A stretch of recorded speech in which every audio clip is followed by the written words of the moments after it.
because I couldn't get myself right, and so I feel like I'm living vicariously through my sons in one sense, and I'm careful not to throw added pressure on top of them to do what I could not do.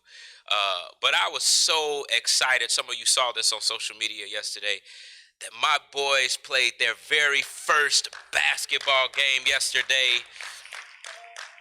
And I was just so darn proud. I mean, like, I knew now what daddies felt like when they stood on the sidelines, like screaming at their kids, like, go, go. I didn't do all of that, because I didn't want to tell the wrong command. So I was just watching. But I got to see my boys do it. I think Watson scored 2 points or a point or something. He got a shot, didn't he?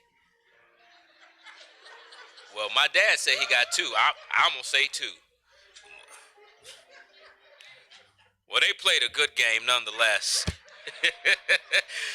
And my youngest learned the first sports lesson. He fell. Somebody stepped on his hand, and he started screaming. And so I called him out. Come on, son, come here, come here. I looked at his hand. He stepped on my finger. I looked at his hand like, okay, buddy, it's all right. So I let him cry for a few minutes because I'm a good father and I care about being emotionally healthy and I want him to feel his feelings so that he don't grow up and not feel feelings. I say, son, all right, now you done felt your feelings enough. It's time to get on back out there on that floor. I don't want to play. Nah, you got to get back out on that floor. And he got out there in the middle of the floor where the circle is and basically just stood there while his teammates went past him. And Kelly looked at me. She says, well, at least he went back out. I said, all I was trying to do was instill a little bit of mental toughness in this moment. But I was just so proud. I was so proud of my boys. And so I say all that to say, I'm standing here feeling like I got a push in my back just from the excitement I got to see yesterday with my childrens playing some basketball. My childrens, trying to be culturally relevant. Well, if you got your Bibles, will you meet me in Genesis chapter 40?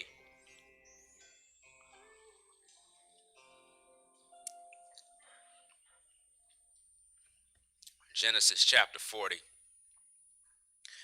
When you're there, you can stand.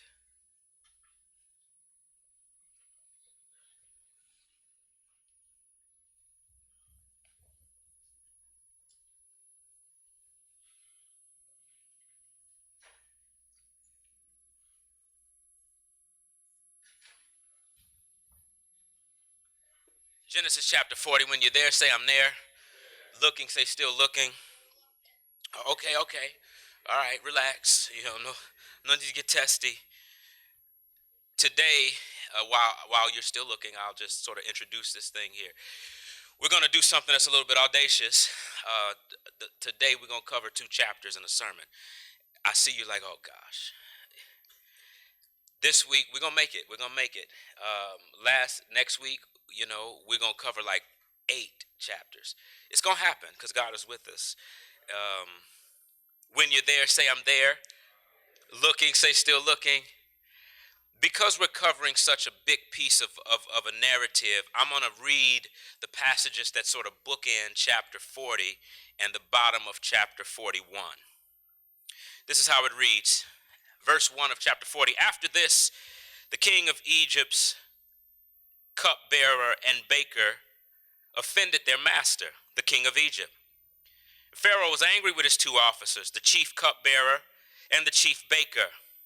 And he put them in custody in the house of the captain of the guards, in the prison where Joseph was confined.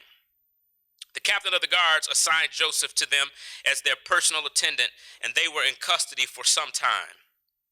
The king of Egypt's cupbearer and baker, who were confined in the prison, each had a dream. Say, had a dream. Both had a dream on the same night, and each dream had its own meaning. When Joseph came to them in the morning, he saw that they looked distraught.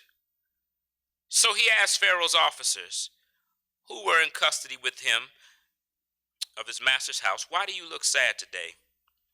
We had dreams, they said to him, but there was no one to interpret them. And Joseph says, don't interpretations belong to God? Tell me your dreams. I want you to flip over for me to chapter 41, verse 55. When the whole land of Egypt was stricken with famine, the people cried out to Pharaoh for food. Pharaoh told all Egypt, "Go to Joseph and do whatever he tells you." Now the famine had spread across the whole region, and so Joseph opened all the storehouses and sold grain to the Egyptians, for the famine was severe in the land of Egypt. Every land came to Joseph in Egypt to buy grain, for the famine was severe in every land. I want to speak to you from the subject this morning, God's providence for a dream deferred. God's providence for a dream deferred. You may be seated as we go before the Lord in prayer. Our Father and our God in heaven, we thank you for this moment, for this time we have. We've sung to you. We have shaken hands and hugged faces we haven't seen in a while. And now here we are, God, ready to hear you. And so, God, I pray that you would speak and that you would speak indeed. Lord, please give us ears to hear you. Give us ears to hear you. Give us hearts that are open for your truth. Give us hands to grab it. And more than anything, God, give us feet to run after in obedience. Let us not be fat heads, people who know a lot about you and know a lot of you and do nothing with what we know. And I pray for me, the preacher, God, that you would give me the power that makes preaching easy. God, give me a boldness and a clarity of thought to communicate your word to your people. Lord, give me grace. Give me strength. Please let the words of my mouth and the meditations of my heart, let them be acceptable in your sight, O God, our strength and our Redeemer. It's in Jesus' name we pray. If you agree with me, will you say amen? What happens to a dream deferred? Does it dry up like a raisin in the sun, or fester like a sore and then run? Does it stink like rotten meat, or crust and sugar over like syrupy sweet? Maybe it sags like a heavy load, or does it explode? You heard it, and you're familiar with it. Langston Hughes raised that question for us years ago. What happens to a dream that is deferred? Dreams that are deferred, dreams that are put on hold, dreams that have a pause button on them are painful things. They can feel like a slow death. When you think about your life, some of you have been given a God-sized dream, or maybe just any dream. You started off excited. You felt like you could make it happen. You were ready. You couldn't wait to get to moving, putting one foot in front of the next. But then life hit you, and it made your dreams hit pause. What happens to a dream deferred? Maybe circumstances around you stopped it. Maybe it was fear of what you could not see, fear of the future that held your dream captive. Maybe it was people around you who discouraged you from what the Lord put on your heart. Perhaps it was just life. Maybe life balled up its fist and socked you in the face. Maybe life shocked you to your core and made you pause on your dreams. What happens when your dreams are deferred? Do you dry up? Do you become angry? Do you become pessimistic? Do your hopes seem to die? What happens when the very thing that God puts in your heart as a God-sized dream seems to take its time to come your way? Joseph, in this particular text, when you peel through the episodes of his life, in this text, it looks like God has put a pause button on Joseph, and that his dreams are certainly deferred. You are familiar with the story. God gave Joseph a dream. Joseph did not make this dream up. He did not eat a sandwich from Popeyes that gave him acid reflux and woke him up in the morning. He dreamed a dream that came from the Lord himself, where God gave him merely a glimpse, just a glimpse, to see what God was calling Joseph to. You would have thought things would go up and up from there, but then he tells his brothers, the ones that he should be able to vocalize his dreams and hopes for, and the ones closest to him became his number one dream killers. What happens when the people around you, instead of encouraging you towards your God-sized dream, become the very ones to speak against your God-sized dream and to make you pause and reel in fear? They take them and they sell him into slavery. We know as the reader that he's closer to his dream, but Joseph has no idea where he's going. He lands in Potiphar's house. And while he's in Potiphar's house, this ain't quite God's dream for him, but God is with him there. And while he is there, God's presence exercises Joseph's administration muscle, where he is placed over everything in Potiphar's house to administer his life.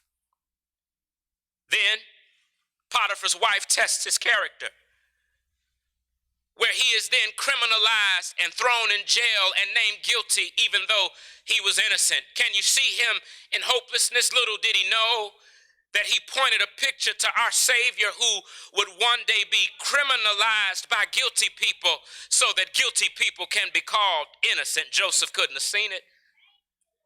There he is, as he's in jail, probably asking himself, why is my dream deferred? I wish you could see him at night as he sits on his bed year after year, thinking about the dream he had at 17 years old and seeing the prison rats run past his feet. God, what happened to the dream that you birthed into me? Well, while Joseph was waiting on that dream, God was still working. That is, friends, this notion of God's providence. This is not some deep theological abstract idea that has no feet to stand on. It is the notion that God, in his love, wisdom, and care, drives our lives even when we can't see it. So what? We read the story of Joseph and we see the powerful and providential hand of God working, and you ask, and so do I, what does this have to do with me? Well, friends, I'm glad you asked it. God reserves the right to providentially place you in episodes in your life that seem to defer your dream. He puts you there sometimes, but there is hope, and this text teaches us this, that when our dreams seem to be deferred, trust God's providence is working out perfectly in your life. Just because you had a dream, it does not mean God is obligated to bring it to fruition because you called it so. Just because you had a dream, it does not mean because you wake up the next morning, it's going to be sitting on your lap. But some things God has to drive your life down some curves and down some parkways and through some back alleys and parked up on some corners to drive you some places to demonstrate to you that his hand is providentially with you, that just because life says he ain't there, God is very much there driving the car to your life. That's what you see here. You need to know that even in the mundane circumstances of your life, even in the calamitous moments of your life, even in the dark and drab days that your soul might be in, that God is very much providentially moving in your life to move you where he's called you to be. The question you should be asking from this text, though, is how do I trust in God's providence when my dreams are deferred? You know, friends, pain has a way of deferring your dream, does it not? I think the first thing you see in Joseph's story in these two chapters is this, that God's providence shows up in pain. That when God's providence shows up in pain, it often calls you to be a blessing while you're waiting. Sometimes while we're waiting on God to do some stuff, we get cantankerous. You know I'm telling the truth. You ain't got to act like I'm talking about you. Just look this way. I see your eyes. You become nasty. You become selfish. You become a complaining soul. But sometimes God drives you to pain to help you see that you should be a blessing where you are. That's what happens with Joseph.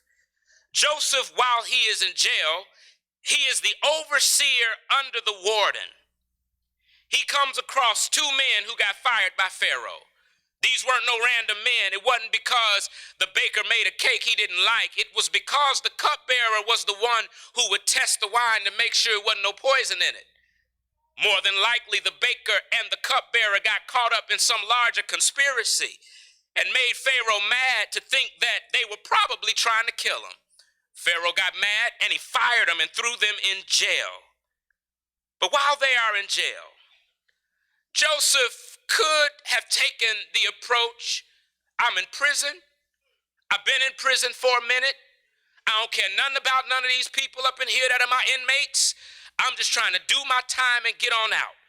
Verse 6 shows us where he's at. When Joseph came in the morning, he saw that these two men looked distraught. So he asked Pharaoh's officers who were in custody, why you look like that? Why does your face look sad?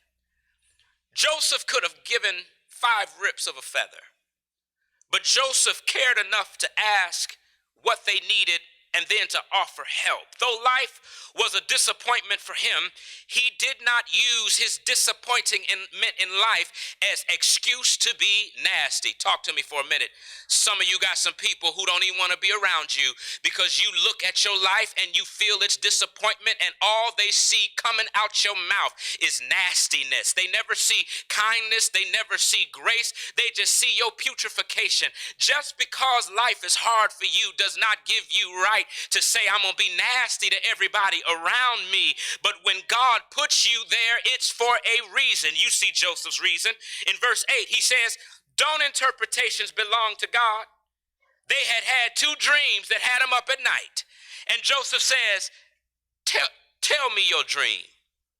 For the cupbearer, the dream meant that he would be restored in 3 days.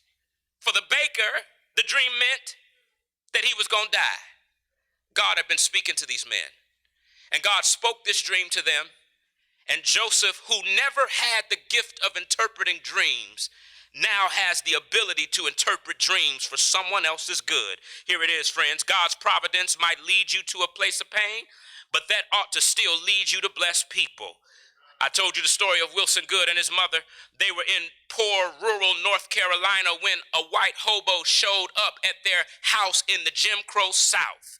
This person showed up hungry, and his mother scraped together the last of the food they had and prepared it for the white hobo. As he dropped it on the plate for the white guy, the dude ate up all the food. Wilson Good sits back, and he's so angry, he's fuming. Mama, how could you take this food and give it to this man who is a part of a system where you can't even stand on the sidewalk with him?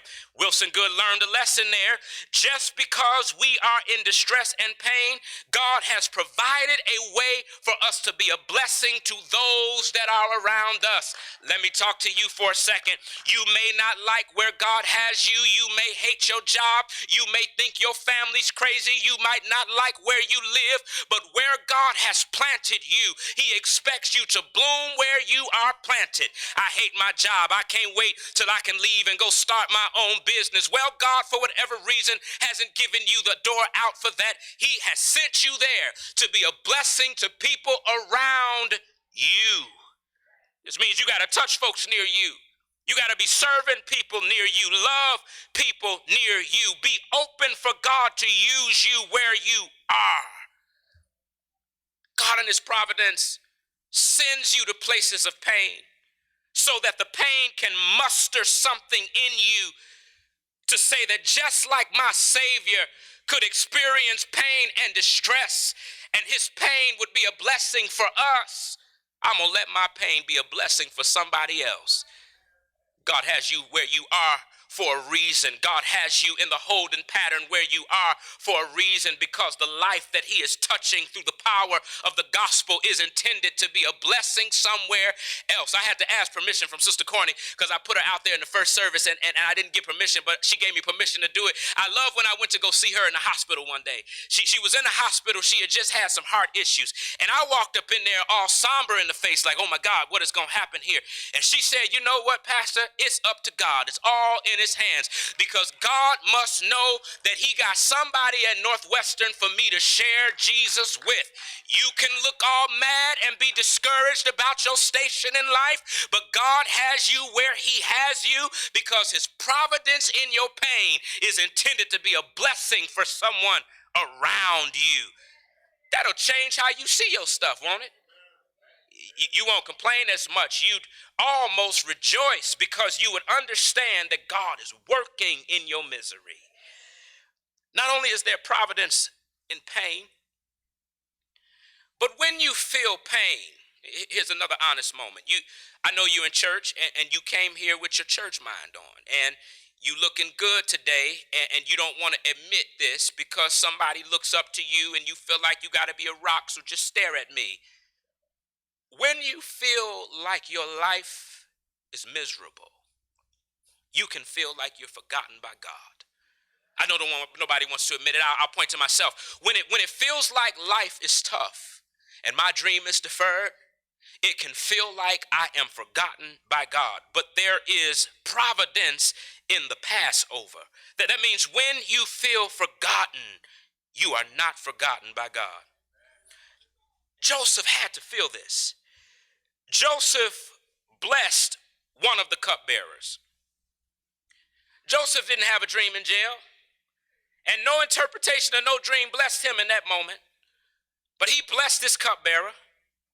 And verses 12 to 13, he tells him about this dream. You're going to get out of here in 3 days, and you're going to be good. Then he says something to him.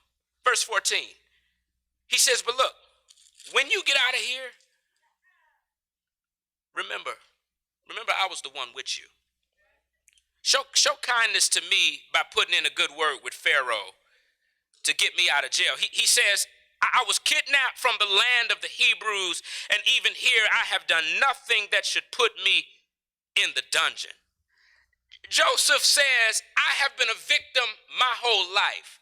Now that's different from some of us, because some of us claim victimization, but the only victim you are is of your poor decisions.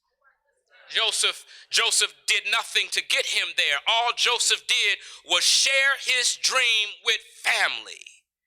Joseph's family put him here. He says, not only did I not do anything to get sent to Egypt, I'm sitting in jail because somebody lied on me. He says, when you get out of here and you make that cup of coffee for Pharaoh, I want you to mention me to him. Tell him you knew me and say to him that I'm the one who blessed your boy. Verse 23, what happens? The cupbearer didn't remember him, Sister Jones. He forgot him.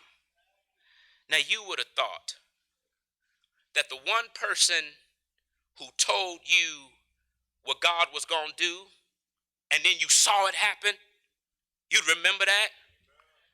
I can tell you almost every time anybody ever done came with a word from God to me, I could almost tell you where I was, how I felt, what I had on, what they said, how they looked, what the breath was like. I could tell you everything about it because it's a moment you just don't forget. This man got out of jail, the good got good, and he forgot. And we know from chapter 41, verse 1, that Joseph don't get out of jail for 2 more years. Now, some of y'all say years pass by fast, but when you're staring ahead at 2 years and you don't know when the end of that is, that's a long time. Can you see Joseph sitting at the table playing spades with other inmates saying, I'm getting out of here soon? And day by day would pass, night by night would pass. Can you see him as his hope rises like the sun and is dashed on the stones of disappointment at year 1? Can you see him when he hopes that on New Year's he would wake up and be a free man, and New Year's comes and goes and he's still in jail? I bet if you asked him for a second, that he probably felt like God had forgotten him. But we know from chapter 41 that God was indeed working, because 2 years later, God speaks again to Pharaoh. Here's the point. God's providence in the Passover is this: when you feel like you've been passed over and forgotten, God has not at all forgotten about you. You remember that movie Home Alone, don't you? I had a step into the 90s nostalgia where I felt like I wanted to indoctrinate my kids to a good Christmas movie. I hear you, Sister Denson. Miracle on 34th Street and It's a Wonderful World are good films, but Home Alone was mine. Me and my wife sat there with my sons and said, "You gonna love this movie." They ain't like none of it. They didn't care until the dude fell down the stairs when the thing hit him in the face, and that's about it. But you gonna sit and you gonna watch this movie because we paid $3.99 for Apple with it. But you remember Kevin, don't you? Kevin was remanded to the attic to sleep. And while everyone rushed out the door when the alarms went off, Kevin didn't hear it. All of them people in the house piled into vans and went to O'Hare Airport and boarded planes to Paris, and nobody thought about him. You could see him when he wakes up and looks around and realizes he's at home by himself. It wasn't until all the excitement of being at home alone passed that he began to realize nobody sent anybody to knock on the door for him. You got to see him. As it hits him that he's actually alone, and he begins to feel like he's forgotten. We know, but he couldn't see that in his moment of feeling forgotten, his mother was doing everything she could to cross oceans and lakes and expressways to get to her son, to say, although you feel alone, you are not alone. Some of us, we look around and we watch other people progress ahead of us. We have seen people step in the line in front of us and do better than us. We have seen people play games and go further. We have seen people fulfill their dreams, and you still stuck on pause. When you feel like that, God has not forgotten you. Can I tell you why? Because when Jesus poured out that precious blood, that blood spilled out and God did not lose a drop. That blood reached down to grab you and to yoke you to Jesus. So every time God sees his son, he sees you. And when you go through the hard times, when you go through the sour moments, God does not walk out the room because you're hurting, but he is married to you by the blood. He never forgets you. Just like he knows the numbers of hairs that are on your heads or the ones that left a long time ago, God has not forgotten you in your situation. He sees exactly what you face. He knows what stands up ahead of you, and he has not forgotten you. What a joy that God can remember me. God, in the providence of the Passover, reminds us that in our pain and our dream deferment, he hasn't forgotten us. But there's one more. God's providence is in the prosperity too. That when God sends you there, you need to know that God is making a space that's for you. But he's also making you for a space that's for you. In shaping space, God often works where you can't see him. It's a frustrating thing, but it's a thing I love about God, that when I look over my 35 years of life, I think about the mundane things that have happened. Think about the painful things that have happened. Things that seemed absolutely random and had nothing to do with anything. God was doing something to make a space tailor-made for me, and to make me tailor-made for a space. That's how God works. When you look at Joseph, Joseph is in prison. And he doesn't know that God is actually working. But verse 1 of chapter 41 says this: at the end of 2 years, Pharaoh had a dream. Now we, of course, understand, because you're good Bible scholars, that dreams in the Old Testament were not just people sleeping wrong. This was God speaking to Pharaoh. God, behind Joseph's back, unbeknownst to Joseph, God speaks to Pharaoh. And then guess what happens? God gives Pharaoh 2 dreams that keep him up at night.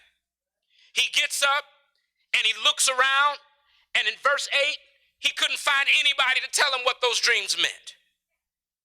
Then all of a sudden, out of nowhere, after 24 months, the cupbearer suddenly remembers there was a guy. He says, while I was in jail with the baker, you remember, y'all, you got mad at us, Pharaoh, and you locked us up, and you remember you let me out, but you killed him. He says, but before you did that, verse 12, there was a young Hebrew, a slave of the guards. We told him our dreams, and he interpreted our dreams for us. Each had his own interpretation, and it turned out just the way he said it, and I was restored back to my position, and you killed the other guy. Pharaoh hears about this man named Joseph. Joseph. God worked behind the scenes to speak to Pharaoh and to jog the memory of the forgotten person named the cupbearer to bring Joseph up to the Pharaoh. Friends, that's what God does. When you cannot see God working, God is working.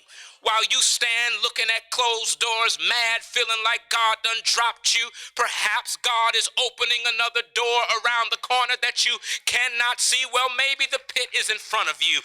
Maybe the wall has been built and you can't keep on walking. When God is working, he is making a hole somewhere else that you can't see, because he works when you cannot see him.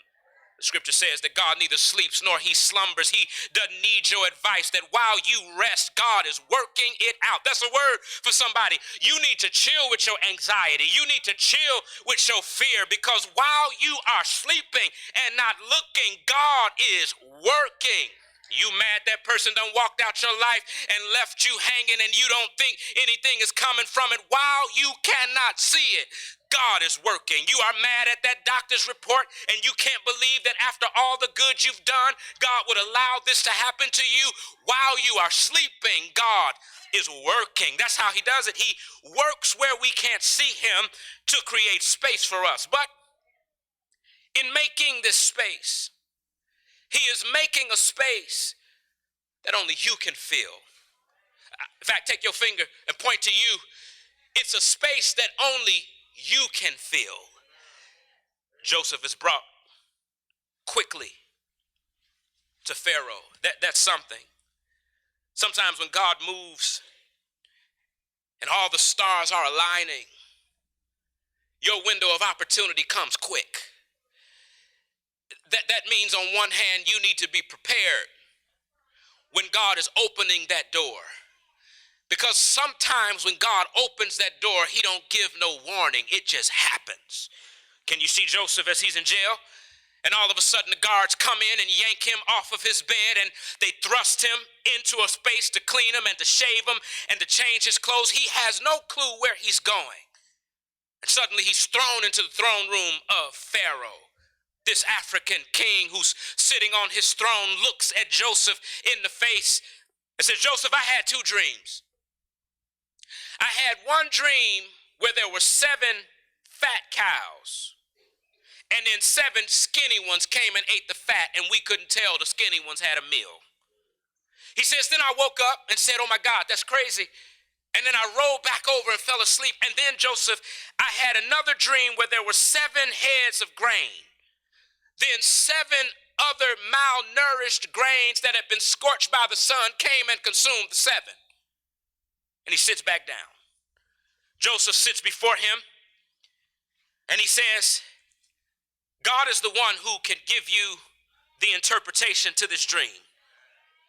He says, so let me explain it to you this way, Pharaoh. The fact that you had this dream twice, verse 32, is because God has determined this thing about to happen. You can take it to the bank and cash your check. There's a subtle piece there. While some of us are looking for God to confirm some things, if you can't look around and find affirmation beyond yourself, because God, when he's speaking, sometimes uses other people to affirm it, uses a pastor to affirm it, uses friends who know Jesus to affirm it. If you feel like God is calling you to something and you stepping out there and ain't nobody agreeing, I mean the people who love Jesus ain't agreeing, and you can't even find a Bible verse to back you up, you probably need to ask, is it God? Some of us have made some mistakes because we said, I'm going to be with this person because God is leading me to this person. And everybody around you said, no, God ain't leading you to this person, but I love him and I love her and I got to be with them. And then you came to undersee that God actually wasn't speaking, but you were speaking to yourself, and then you tagged it on God. But there were people around you that were actually the voice of God saying, no, this ain't your 2 times to say that I've determined this thing, but you made that the 2 times and you made the decision to burn yourself. That's the word there. So he gets there. And all of a sudden, in verse 33 to 36 of chapter 41, his years of excellent administration kick in. He says to Pharaoh, this is what you need to do. You need to pick somebody who knows some stuff and put them under you to run what I'm about to tell you. You need to get people who oversee sections of your nation, and they all need to collect 1/5 of everything that everybody grows, and they need to stack it and store it for 7 years in cities throughout the nation. He says, but you know your people. Because you know your people are going to be trying to break in your stuff while you sleep. You better get ADT out here, and you better get guards to stand there so that when these 7 good years are gone, and these 7 bad years come, you got enough to save the land. Pharaoh then looks around and says, okay, but he's in a conundrum. He realizes there's nobody in his whole nation smart. He had just called all the PhDs to explain his dream, and they couldn't explain it. He had just called all the pastors to interpret the word from God, and they couldn't interpret it. So he looks at Joseph and he says, all right, you can't find nobody? Verse 39, since God has made all of this known to you, there is nobody as discerning and wise as you. Then you will be over my house and all my people will obey you. Only I as your king will be greater. A few things to note. God was with Joseph. And because God was with Joseph from Potiphar to prison, Joseph got 15 years of good administrative excellent experience under his belt. Add to the fact that God made him wise. God then shows Pharaoh that there is only one person in the whole wide world that can actually stand in the space that Joseph just prescribed. And Joseph understood it wasn't because he was so smart. He knew that it was God who raised him to this place. That's why in verse 51, he names one kid Manasseh. God has made me forget my hardship and my crazy family. He names his other child Ephraim because God has made me fruitful in the land of my affliction. Joseph looks at his life and he sees God's providence in it, that in the pain and in the Passover, God was uniquely shaping Joseph to be able to uniquely sit in a spot that nobody in the world could sit in. It was a spot tailor-made for him. When you feel like your dreams are deferred and God has walked away from you, know that God is shaping you for a spot that's only for you, and he is shaping only you for a spot that was made for you. He was well on his way to law school at the University of Michigan. One night on a dark road in Jim Crow, rural Louisiana, a vehicle jumped in the way and crossed in front of Dr. Gardner C. Taylor. Some of you don't know him, Google him. He swerved around in an attempt to avoid hitting this man, this car, but he hits the car. He couldn't help it. Both passengers in the car were killed immediately. They were white men. In Jim Crow South, Dr. Gardner Taylor, an African-American man, is now about to be put on trial for killing 2 white men. And in true Perry Mason fashion, he stands in the courthouse awaiting his conviction when suddenly 2 white men walk in the room and say, I saw everything. Now, that may not seem like a shock for you, but in Jim Crow South, it was a miracle for one white man to stand up and to defend a guilty black person. In Gardner Taylor's case, it was 2 white men who defended his innocence. And it was in that moment, that place of misery for Gardner Taylor where it looked like his life was over, that God took him from the University of Michigan to go to law school and sends him to Oberlin School of Theology, that propelled him to become the prince of the preachers, to be named as America's greatest preacher in history. God had a God-sized shape that only Gardner Taylor could feel, but God made that shape for him and made Gardner Taylor for that space. Well, you may not be no preacher, but there is a space somewhere that God has uniquely carved out that is for you. That's the reason why you don't need to be getting jealous at nobody that's moving up. You ain't got to trip out because somebody feel like they're going to take something from you. When God has made a space for you, it is a space for you. But let me tell you this, God has uniquely shaped you for that space, that everything you have gone through, every pain, every disappointment, every tear, every joy, every happiness, God has used that thing to make you for that space, because there is somewhere he's calling you that only you can go. See, when you see God's providential hand working in your life, deferred dreams don't lead you to depression. Deferred dreams lead you to dependence, because you come to understand that God ain't some spectator watching your life play out like a movie, but God is an actor in your show, that he is moving things along the way and cutting people out the way and subtracting while he's adding and pushing while you're pulling, because God is working in your life to get you where he wants you to go.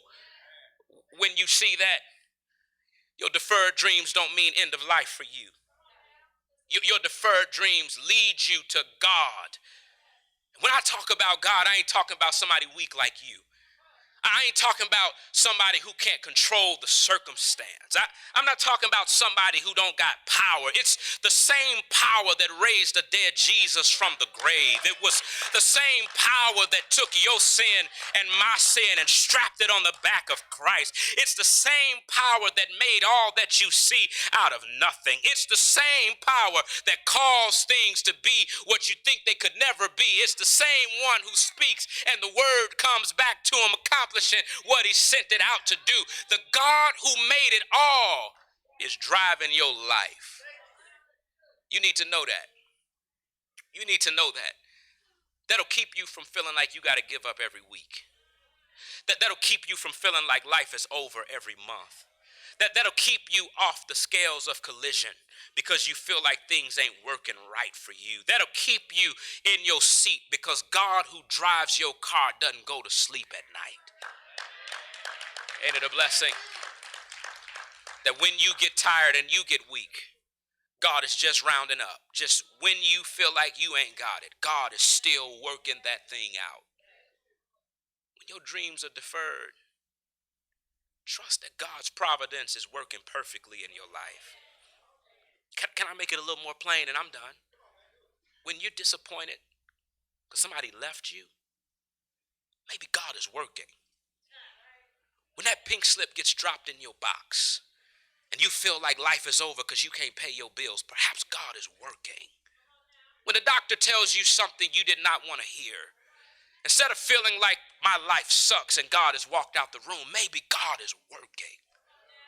When you feel like you've tried over and over and over again and you cannot change your circumstance, maybe God is working.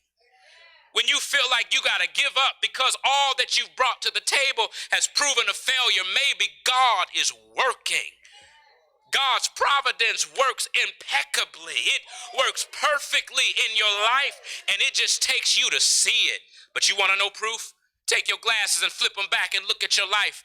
Because when you look at your life and see the nooks and crannies you did not see, you see there were 2 nail-scarred feet in the sand that carried you on the path when you couldn't carry yourself. God's providence is working in your life. You ain't got to be discouraged. You ain't got to be depressed. You ain't got to walk out and throw in the towel because God is working. That's all I wanted you to see. That even when your dream is hard to come by, keep working towards that thing. God is working. Even when you run into a brick wall and it seems like that wall ain't gonna let you pass, God is working. Even when it seems like everybody think you crazy, but you got those people who think you're right, God is working. God is working. Even when you fall, you make a mistake, and you feel like you made a blunder of your life, God is working. Preacher, show me proof. Because all things work together for the good of them who love the Lord and are called according to his purpose. You know what all things are, right? All things ain't some things. All things ain't your good things. All things are all things. All things are your mistakes. All things are your failures and your frailties. All things are what people have done to you. All things are what people took from you. All things are what people add to you. All things are the circumstances and situations around you that God uses those things to shape you for something in the image of Christ, to fulfill that what God has called you to do on this side of it all. God is working. When your dreams are deferred, God's providence is working perfectly in your life. Let the church say amen. Won't you